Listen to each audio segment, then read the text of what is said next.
রাজনৈতিক দলগুলো জুলাই আগস্টের ব্যাপারে যখন বক্তব্য দেন তখন মনে হয় যে তাদের নেতৃত্বে আন্দোলন হয়েছে,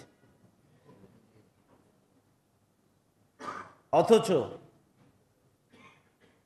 এই জুলাই আন্দোলনের সংগ্রামে আমরা সূচনা থেকে শেষ পর্যন্ত আমরা ভূমিকা পালন করেছি।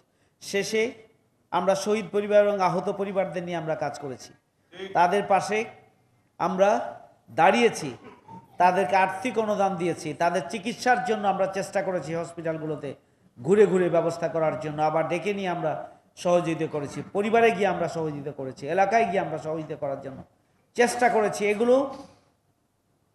এগুলো কিছুই না। তারা যে কোরবানি করেছে, তারা যে ফ্যাসিস্ট অপশক্তির হাত থেকে 18 কোটি মানুষকে মুক্তি দিয়েছে, সেই তুলনায় এটি কিছুই না।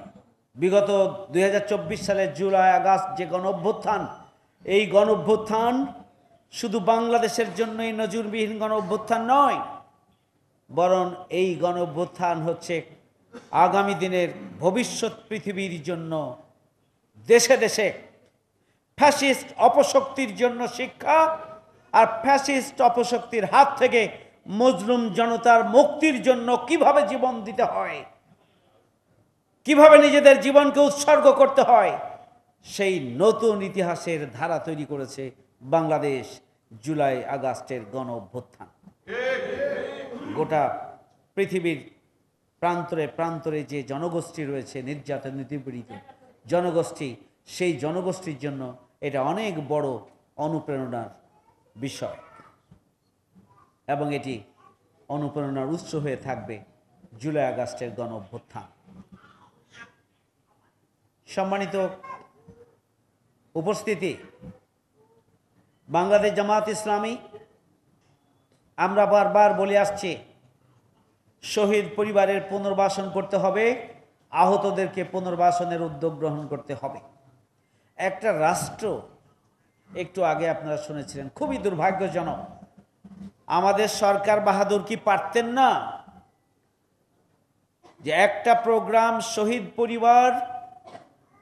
শহীদ পরিবারের 2000 শহীদের সদস্যদেরকে তারা চীন মৈত্রী সম্মেলনে ডেকে নিয়ে রাষ্ট্রের উদ্যোগে তাদের কাছে এই ধরনের একটি মত বিনিময় সভার আয়োজন করে তাদের বক্তব্যগুলো শুনে তাদের হাতে জুলাই ফাউন্ডেশনের চেক হস্তান্তর করে দিতে পারতেন নাকি একসাথে? পারতেন না। আমরা শুনছি সরকার মাসিক ভাতা দেওয়ার জন্য সিদ্ধান্ত গ্রহণ করেছে, 1 বছর হয়ে গেল, জুলাই মাস চলে এসেছে, আমরা শুনেছি সরকার জুলাই মাস থেকে ভাতা দেওয়া শুরু করবেন। জুলাই মাস থেকে কি শহীদ পরিবারের ভাতা পৌঁছানো শুরু হয়েছে? হয় নাই। তাহলে সরকার কি করে?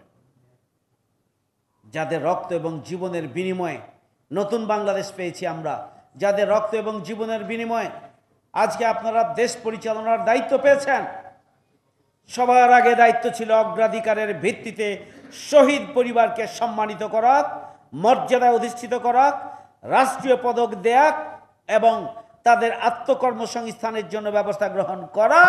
সবার আগে শহীদদের হাতে রাষ্ট্রের পক্ষ থেকে আর্থিক অনুদান তুলে দেওয়ার ব্যবস্থা গ্রহণ করা দরকার ছিল।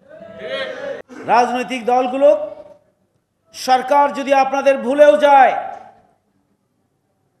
মহান রব্বুল আলামিন আপনাদের উত্তম অভিভাবক হয়ে যাবেন ইনশাআল্লাহ। আমরা সেই দোয়া করি আল্লাহ রব্বুল আলামিন যেন আপনাদের উত্তম অভিভাবক হয়ে যান। যাদের অভিভাবক আল্লাহ হবেন তাদের দুনিয়ায় কোনো ভয় নেই,